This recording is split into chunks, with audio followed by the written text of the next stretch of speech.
He hinted strongly that a promotion might be coming before the end of the year. Walking to her car that evening, she felt a swell of pride so profound she had to stop for a moment, leaning against the door to steady herself. She wished she could go back in time and tell the version of herself who was drowning in debt, crying over eviction threats, and terrified of the future that one day she would stand here, strong, valued, thriving. But summer wasn't without its sorrow. In early July, she received a phone call from Rita, who tearfully told her that her mother had passed away unexpectedly in her sleep.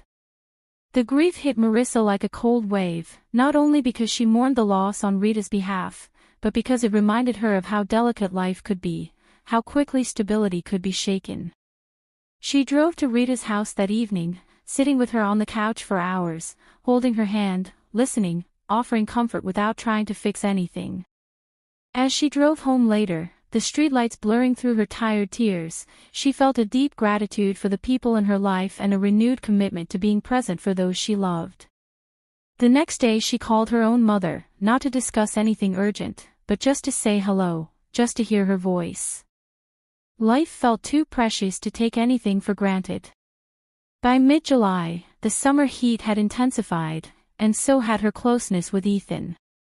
On a Saturday evening, after a day spent taking the girls to a community pool where Ava and Lily splashed around like little kids again, Ethan asked if she wanted to stay for dinner at his place.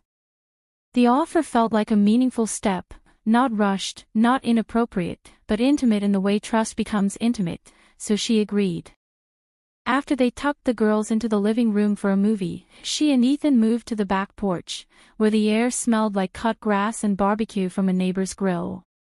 They talked for a long time, about their pasts, their fears, their hopes, and eventually the conversation drifted to the quiet subject they had been dancing around for weeks, what they wanted from each other. Marissa took a deep breath, admitting that while she cared deeply for him, she still carried scars that made certain steps terrifying. She worried about repeating old mistakes, losing herself, becoming dependent on someone again.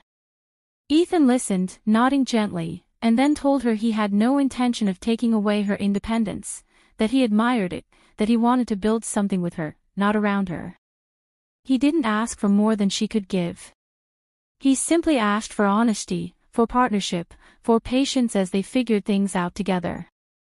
Sitting there beneath the warm glow of the porch light, Marissa felt her heart shift in a way that was subtle but undeniable, an opening, a softening, a quiet willingness to believe that love could exist without harm. The weeks that followed were some of the happiest she had experienced in years. She and Ava spent afternoons at the lake, evenings making homemade popsicles, lazy mornings watching the sunlight spill across their small apartment floor. Ethan became a steady presence, not daily, not overwhelming, but woven into their lives in a natural, supportive way.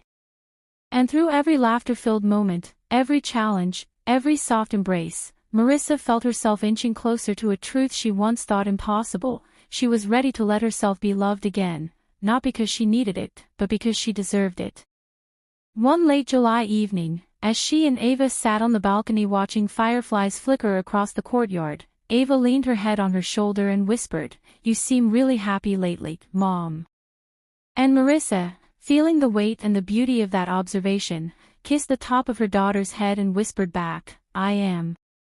For the first time in years, it didn't feel like a fragile happiness, one wrong move from shattering. It felt strong.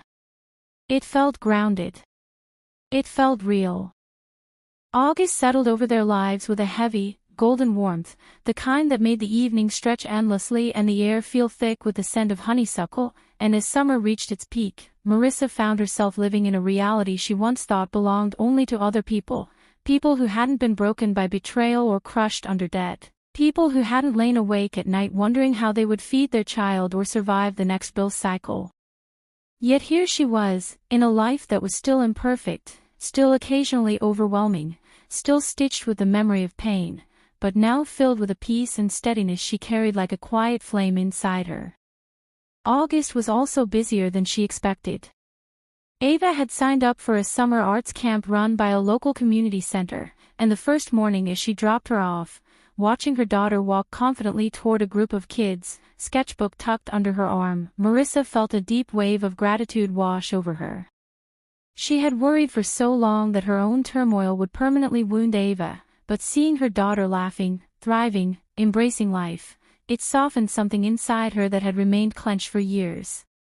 After the drop-off, Marissa drove to work with the windows down, warm air blowing through her hair, music turned up just loud enough to drown out her thoughts, and for the first time she couldn't remember when, she felt genuinely excited about her day. Work had become a place where she felt capable, respected, and grounded. Michael increasingly relied on her, delegating tasks she once would have panicked over: inventory analysis, vendor negotiations, preparing quarterly cost reports. There were still days she felt overwhelmed, days she had to take a deep breath and remind herself she was no longer the woman who cowered at the sight of overdue notices, but the difference now was stark: she trusted herself. She wasn't perfect, but she was competent, dedicated, and learning.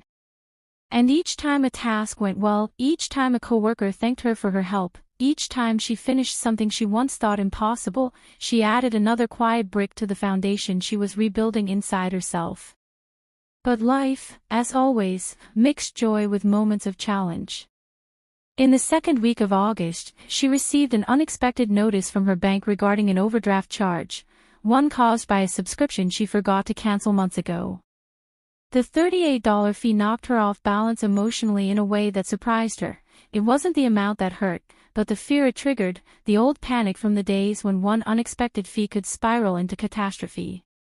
Her hands trembled as she held the letter, memories swarming, collection calls, eviction threats, the sinking feeling of being financially trapped.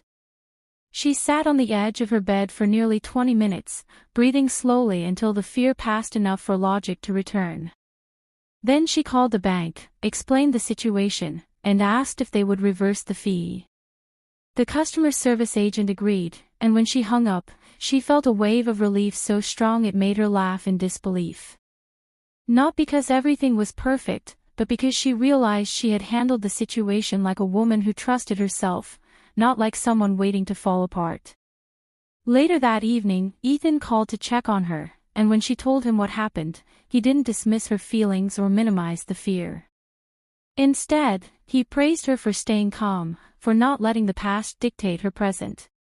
His voice was warm, soothing in a way she hadn't known she needed, and as they talked about their days, about Ava's art camp, about his work in construction management, she felt that familiar gentle tug in her chest, the one that meant she was allowing him deeper into her heart. Their relationship continued unfolding in meaningful steps. One Saturday evening, Ethan invited her and Ava to a neighborhood barbecue hosted by one of his coworkers. The event was simple: grills sizzling, kids chasing each other across the lawn, adults chatting over paper plates, but for Marissa it was monumental.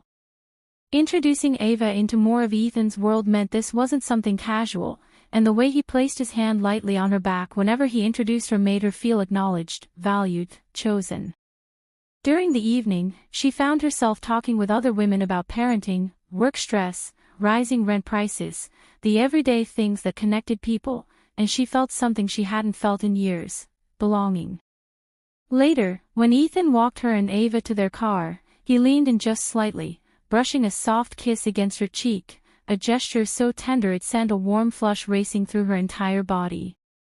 Ava teased her on the drive home, something about her cute blush, and instead of deflecting with embarrassment, Marissa laughed.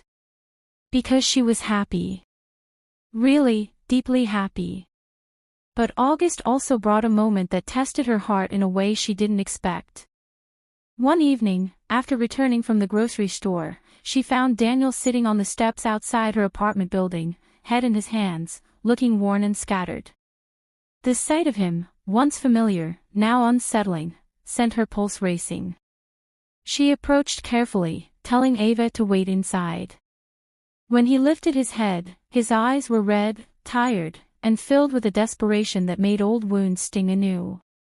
He apologized again, halting, emotional, saying his girlfriend had left him, his job hours had been cut, and he felt like everything in his life was unraveling. He said he missed the stability they once had, that he realized too late how badly he had hurt her, and that he didn't know where else to go. For a moment, old patterns tugged at her, the instinct to fix, to comfort, to make herself smaller so someone else could stand taller, but she caught herself. She steadied her breath. And then, with a calm she earned through every heartbreak she survived, she told him gently but firmly that while she hoped he found the help he needed, she was no longer his safety net. She reminded him that choices had consequences, and that he had to rebuild his life the way she rebuilt hers, one step at a time, without relying on the woman he had shattered. He looked stunned, hurt, but also strangely understanding. After offering him information about a local support service, she stepped inside her apartment and locked the door, leaning against it as her legs trembled from the emotional weight of the encounter. When Ava asked if she was okay, Marissa smiled through the ache and said, "Yes. Because I finally chose myself." Ethan came by later that night after she told him what happened, not to rescue her, not to interrogate her, but simply to sit with her on the couch, holding her hand, letting her process the tangle of emotions, grief, relief, empowerment, that pulsed through her. And in that quiet companionship, she realized just how far she had come. She was no longer defined by what wounded her. She was defined by how she rose. By the end of August, her debt had dropped to $4,100. Ava had completed her art program with glowing praise from her instructors, and Marissa found herself looking around their apartment one evening, sunset filtering through the curtains, dishes drying on the rack, a candle flickering gently, and feeling a sense of home so deeply she had to close her eyes and breathe it in. There was still more journey ahead, more healing, more learning, more living, but she was no longer afraid of it. She welcomed it. She embraced it. She owned it. And as summer prepared to slip into fall, she realized something beautiful: she had built a life she wasn't surviving. She was living it. September drifted in on a cool breeze that carried the scent of dried leaves and late summer nostalgia, and as the mornings grew softer and the evenings came sooner, Marissa found herself embracing the gentle transition with a mixture of gratitude and quiet anticipation, as if the changing season mirrored yet another shift happening inside her. Ava returned to school with the confidence of someone stepping into her own light, section leader badge pinned proudly to her backpack, hair pulled back in a neat braid she insisted on redoing 3 times until it felt performance-ready. Watching her daughter walk into the building on the first day, shoulders relaxed, step certain, Marissa felt a warm rush of emotion that made her blink quickly against unexpected tears. She remembered the days when Ava clung to her after Daniel left, days when their lives were tangled with uncertainty, and seeing her daughter so grounded now filled her with a pride that pressed against her ribs. After dropping her off, she sat in the car for a moment, hands wrapped around the steering wheel, breathing in the quiet realization that they had both survived so much and grown beautifully because of it. Work welcomed her with its usual bustle, clipboards, emails, a warehouse noise, but now it felt more like an environment she shaped rather than one that dictated her life. The company's quarterly meeting arrived in the second week of September, and to her astonishment, Michael publicly announced her as the lead candidate for the assistant manager promotion expected to open in January. A low murmur of congratulations spread through the room, and as she sat there absorbing the words, her heart thudded in stunned disbelief. Months ago, even daring to imagine such a possibility would have felt reckless. Now, it felt earned. Though life felt more stable than ever, September also demanded decisions she had long postponed. One evening, after Ava had gone to bed and the apartment had settled into its usual nighttime hush, Ethan came over carrying a bag of groceries and a shy grin. "Thought we could try that pasta dish you mentioned," he said, lifting the ingredients like an offering. As they cooked together, soft music playing in the background, shoulders bumping gently as they navigated the small kitchen, she felt a warmth blooming in her chest, a warmth that had grown familiar but still startled her with its intensity. After dinner, they lingered at the table, the conversation drifting naturally from light topics to deeper ones, dreams, fears, what they wanted for the future. When Ethan finally asked, carefully, if she saw a long-term future for them, she felt her breath hitch. She did, deeply, undeniably, but saying it out loud felt like stepping onto thin ice after years of slipping through. She chose honesty. "I want to build a future with you," she confessed softly, "but I need to do it slowly. I need to get there without losing myself again." Ethan reached across the table, took her hand, and said the words she didn't realize she needed most: "Then we'll go at your pace. This isn't about rushing. It's about building something that lasts." The simplicity of it, no pressure, no expectations, untangled something inside her. In that moment, she realized this relationship wasn't healing her. She had healed enough to allow it into her life. But the season wasn't without its shadows. In the third week of September, Marissa received a notice about a minor error in her health insurance paperwork that required correction or risked a temporary suspension of coverage. The letter triggered an old panic, the fear of medical bills, instability, the dread of something she couldn't afford going wrong. Her hands trembled slightly as she read through the dense paragraphs of bureaucratic jargon, memories flickering of nights spent crying over unpaid premiums and the hollow terror of not being able to provide for Ava. But instead of spiraling, she called the insurance company the next morning, took detailed notes, and scheduled a meeting with HR. To her relief, the issue turned out to be a simple transcription error that was fixed within 20 minutes. When she left the HR office, she walked slowly to her car, heart still racing but filled with pride, because she had faced a moment that once would have broken her, and she handled it with resilience she earned through pain she never wanted but ultimately survived. Later that evening, she told Ethan about it during their nightly call, and he didn't say, "I told you it would be fine," or anything dismissive. Instead he said, "You handled it like someone who trusts her strength," and the truth in his voice wrapped around her like warmth. Financially, September brought another breakthrough. With careful budgeting and an extra freelance project, she paid her debt down again, this time to $3,600, a number that made her pause in disbelief each time she looked at her spreadsheet. She and Ava celebrated with a small treat from a local bakery, 2 slices of strawberry cake and iced tea, which they enjoyed on their tiny balcony as the sun dipped low behind the apartment complex. "You're almost there," Ava said, swinging her legs as she took a big bite of cake. Marissa smiled, savoring the sweetness, feeling each milestone cleanse another layer of fear from her soul. But the month's most emotional moment arrived from an unexpected direction. One Friday afternoon, as she was leaving work, her phone rang, and Daniel's name appeared on the screen. Her stomach knotted, but she answered.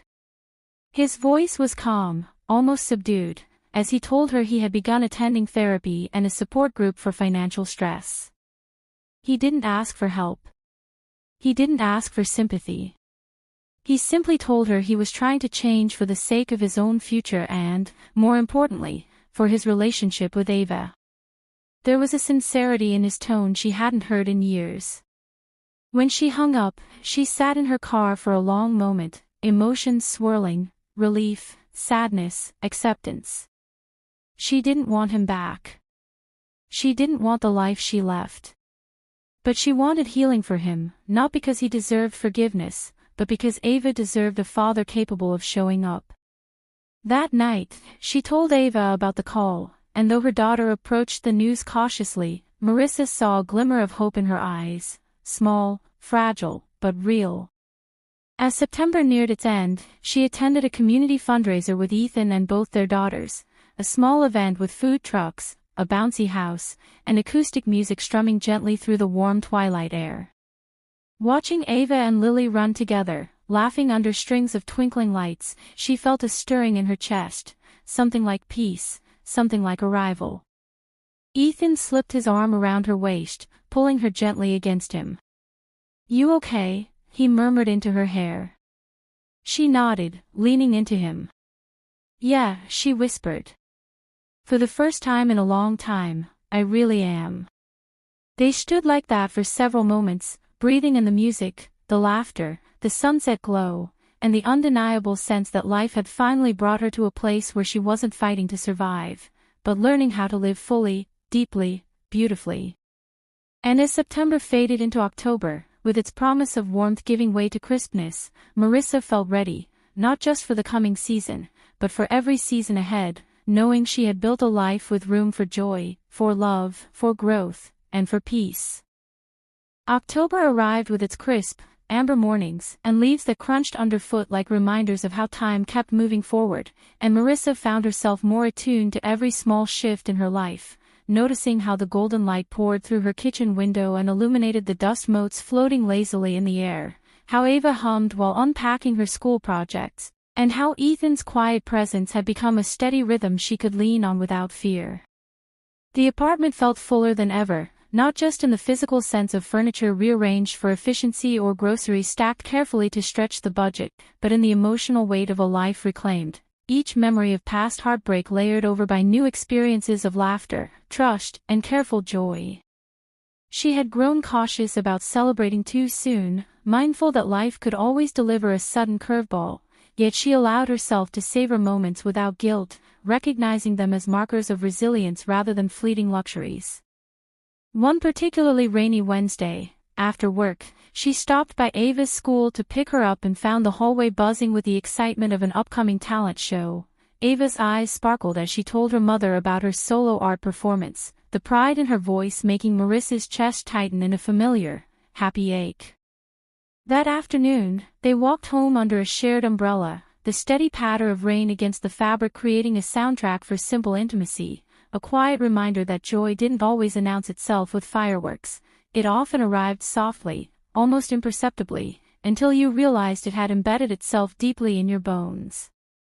Later, Ethan called, asking if they could meet at a small cafe for dinner, not as a date but as a casual meeting to discuss some work-related paperwork he needed advice on.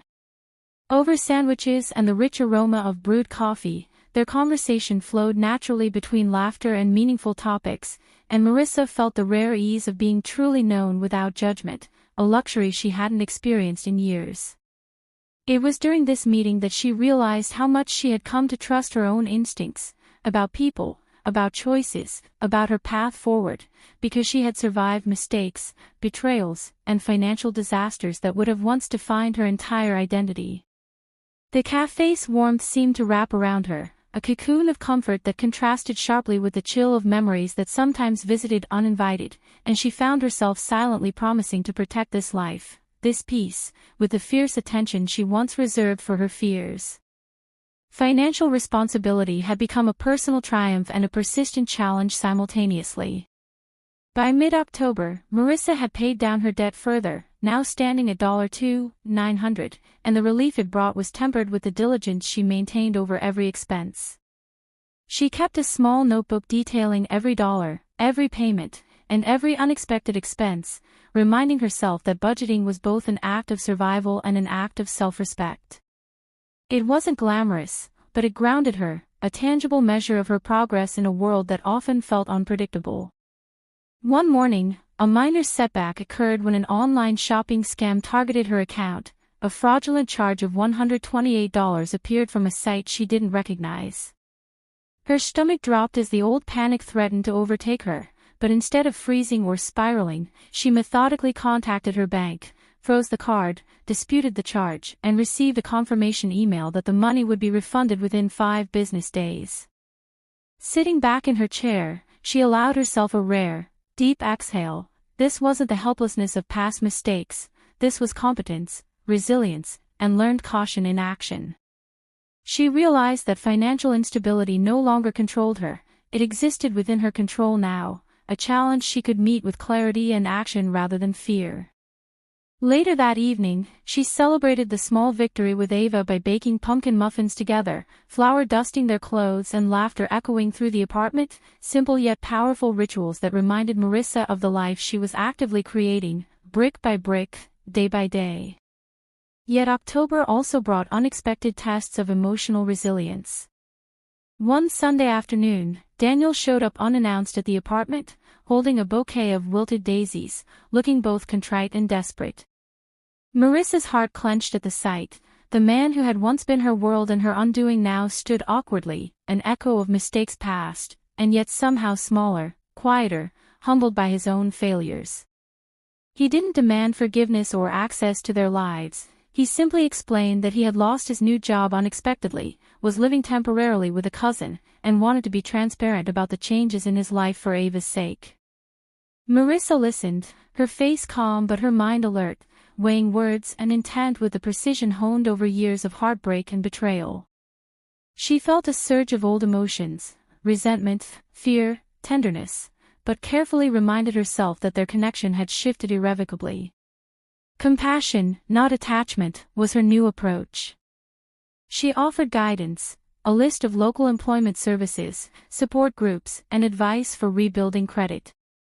He left after an hour, nodding with appreciation, and as she closed the door, she felt the familiar ache of past pain interlaced with the triumph of setting boundaries, realizing she could be kind without being vulnerable in ways that invited hurt. Ava, curious about the visitor, asked later why Daniel had come, and Marissa chose honesty tempered with reassurance. He just wanted to fix parts of his life so he can be better for you. We don't have to be afraid, and we don't have to go back to the past. Ava's eyes, wide and understanding, reflected the subtle but powerful lessons her mother had quietly imparted over years of struggle, resilience, empathy, and boundaries can coexist, and love does not always require closeness. Work continued to be a source of stability and identity.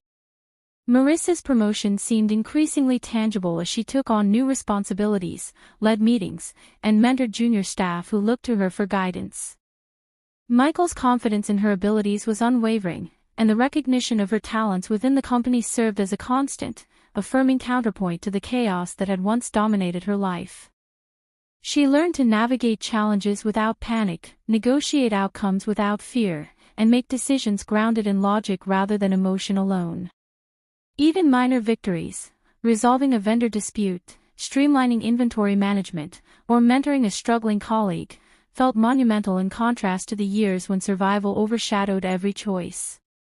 On one particularly demanding day, after resolving a miscommunication that threatened to delay a critical shipment, she returned to her apartment, shoulders sore but spine straight, and found Ava waiting with a handmade card that read, "You are my hero." The small act made her chest swell with a mixture of pride and tenderness, a reminder that her hard work wasn't just numbers or tasks, it was building a life that her daughter could feel, trust, and rely upon. And as October drew to a close, she allowed herself a rare night of reflection. Sitting on the balcony with a mug of chamomile tea, the city lights twinkling like distant stars, Marissa traced her journey from despair to cautious optimism, from loss to resilience, from fear to self-trust. Each painful moment, job loss, debt, betrayal, scams, financial anxiety, was now a milestone, a marker of the woman she had become, fiercely self-reliant, deeply empathetic, and capable of loving without surrendering herself. She thought of Ethan, of Ava, of her work, of small victories and moments of laughter, and a quiet sense of completeness settled over her. Life was not perfect. Life would never be perfect. But it was hers, fully, irrevocably, and she felt a sense of peace that she had not known in decades, the peace of a woman who had fought for herself and her daughter, the peace of someone who could look at challenges without fear, the peace of someone who knew that the past was not a cage but a teacher, and that the future, though unknown, could be embraced with courage and hope. And with that thought, she sipped her tea, listened to Ava's soft breathing inside, and finally let herself rest, not in surrender, but in a triumphant, deliberate, hard-earned serenity that felt like the very definition of home. November rolled in with a cold clarity that seemed to sharpen every emotion, every memory, and every hope that Marissa carried, and she noticed how the early frost dusted the edges of the city sidewalks, how the crisp air bit at her cheeks during morning walks to the bus stop, and how the warmth of her apartment and the laughter of Ava inside contrasted sharply yet beautifully with the chill outside, creating a cocoon of intimacy she cherished more than ever. Work was busier than usual with year-end inventories and holiday preparations, and though she occasionally felt the old pangs of stress and financial anxiety rising, she now faced them with the steady, measured approach she had developed over months of practice, prioritizing tasks, delegating wisely, and taking deep breaths when deadlines threatened to overwhelm her. Ava was thriving academically and socially, her confidence blossoming like a flower in full bloom, and each parent-teacher conference left Marissa both proud and amazed at her daughter's resilience and maturity, a living testament to the strength that had carried them both through hardship. One particularly meaningful weekend, Marissa took Ava to a local art museum where they wandered through exhibits, discussing paintings with a mixture of insight and playful curiosity. The day was not marked by extravagance, only quiet joy and connection, yet the experience etched itself into her memory as an affirmation that beauty and wonder still existed in a world that had often felt cruel and unforgiving. On returning home, Ethan joined them with a small bouquet of daisies, his quiet presence a gentle reminder that love had returned to her life, not as a whirlwind, but as a steady flame that warmed rather than consumed.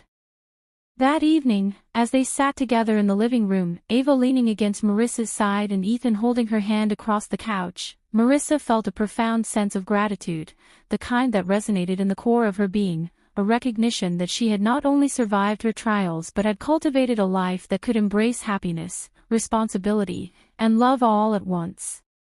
Financially, November was a month of cautious triumphs and small surprises. With the extra overtime she had taken on and meticulous budgeting, Marissa reduced her debt further to $1,500, a number that felt almost unreal compared to the overwhelming sum she had stared at just a year prior. Each payment was a victory, each cleared bill a small exhale of relief, and each success reinforced the knowledge that she had reclaimed control over a part of her life that had once threatened to collapse entirely. One evening, while organizing paperwork for the month, she discovered that a refund check from an old medical bill dispute had finally arrived, $245 unexpectedly returned to her account, an almost symbolic reward for the perseverance and patience she had developed through hardship. She called Ava over, letting her daughter hold the check and marvel at the concept of earned money, turning the moment into a lesson about responsibility, diligence, and the value of hard work.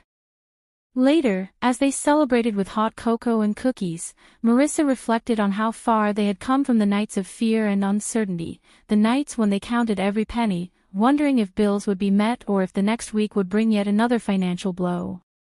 Those nights were behind them now, replaced by deliberate steps forward, careful planning, and an understanding that progress, even incremental progress, was transformative. Yet life's emotional complexities persisted. One mid-November afternoon, a call came from Marissa's old friend and former neighbor, Jenna, who had recently moved to another state but reached out to reconnect. Jenna, who had stood by her during the worst of her financial crises and heartbreak, spoke with warmth and concern, recounting small victories in her own life while listening intently as Marissa recounted the past year's trials and triumphs.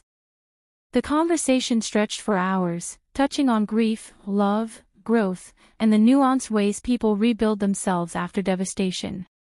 By the end, Marissa felt both buoyed and reflective, buoyed by the affirmation that her struggles were recognized and understood by someone she trusted, and reflective about the intricate web of support systems she had cultivated, friends, family, colleagues, and Ethan's steady presence.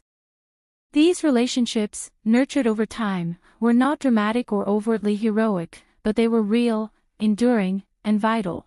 They reminded her that survival alone was not the goal, but living fully, with support, compassion, and connection, was the true measure of triumph.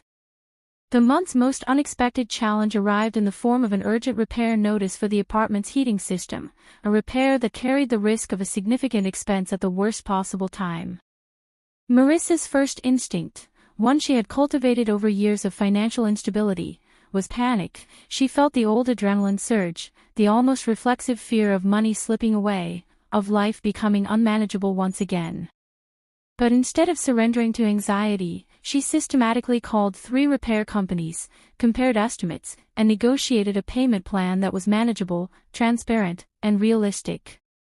By the time the technician finished the repair, the apartment was warm, the costs covered without disruption, and Marissa realized that the panic she had once felt in such situations had been replaced with confidence in her ability to handle unforeseen events. She shared the story with Ava, who listened intently, then nodded and said, "Mom, you make everything feel okay."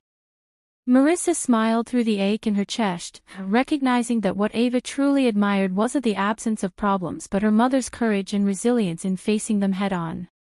Work remained both a grounding force and a source of quiet pride. Marissa began taking on mentorship roles with newer employees, helping them navigate the complexities of their positions, teaching them not just technical skills but also the emotional intelligence required to handle conflict, setbacks, and success. She discovered that teaching others provided a reflection of her own growth, patience, empathy, and wisdom born from trials could now be passed forward, not just preserved for herself. One day, a colleague, young and uncertain, approached her with tears over a project gone wrong. Marissa sat with her for an hour, listening, guiding, and ultimately empowering her to present a revised plan to management, which was met with appreciation and constructive feedback. Walking back to her office, Marissa felt a profound sense of fulfillment, knowing that her struggles had prepared her to uplift others, that the pain she endured was now a conduit for healing in others' lives as well. The emotional currents of November culminated in a quiet, intimate Thanksgiving at the apartment. With a modest table, a few favorite dishes, and Ava helping arrange the small, warm space, Marissa felt the full spectrum of life's complexity: sorrow for the years lost to betrayal and financial struggle, joy for the present stability, gratitude for supportive friends and family, and anticipation for the future unfolding before them. Ethan joined with a gentle smile, carrying a pumpkin pie he had baked himself, and together they celebrated a holiday not of excess, but of intentional presence and shared warmth.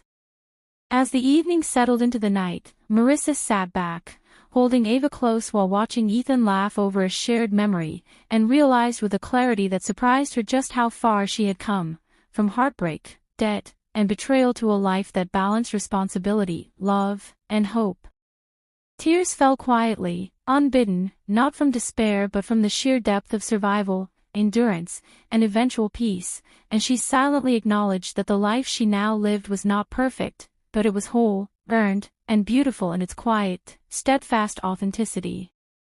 December unfolded with its familiar rhythm of brisk mornings, short days, and the gentle anticipation of the holidays, and Marissa found herself more present than ever, noticing the way Ava's laughter echoed through the apartment as they strung tiny lights along the window sills, how Ethan carefully untangled a knotted string of bulbs with a patience that made her heart swell, and how the city streets glittered with decorations that reflected not just festive cheer but the persistent hope she now carried within herself. Work became a delicate balancing act of year-end reporting and finalizing projects, but Marissa handled it with the calm, meticulous care she had cultivated over months of personal and professional growth, understanding that control was not about perfection but about responding thoughtfully to each challenge as it arose. Financially, she had reached a milestone that once felt unimaginable. Her debt was now fully cleared, leaving her with a modest savings account of $1,800, a buffer she had built through consistent budgeting, careful decisions, and the small victories that had added up, each payment a step toward freedom and security. The emotional weight of this achievement struck her quietly one morning as she sat at the kitchen table with a cup of coffee, the sunlight falling on her hands as she reviewed her last cleared bills. She realized that financial liberation was not just a number. It was a reclaiming of dignity, control, and self-respect, a declaration to herself that she would no longer be defined by circumstances outside her control. Ava, noticing her mother's thoughtful expression, climbed onto her lap and whispered, "We're really okay now, aren't we?" And Marissa hugged her tightly, feeling the truth of that statement deep in her chest, a truth hard-earned through tears, struggle, and relentless perseverance. The months of scams, unpaid bills, and stolen trust that had once loomed like shadows over every decision were now memories, lessons she had transformed into wisdom, tools she could use to protect and nurture the life she had painstakingly rebuilt. Amid the stability, life continued to deliver moments of challenge, tenderness, and growth. Marissa received an unexpected call from Daniel, who had quietly sought therapy and financial counseling over the past year, wanting to apologize properly and share his journey of accountability. She listened without anger, feeling the old sting of betrayal tempered by empathy and understanding.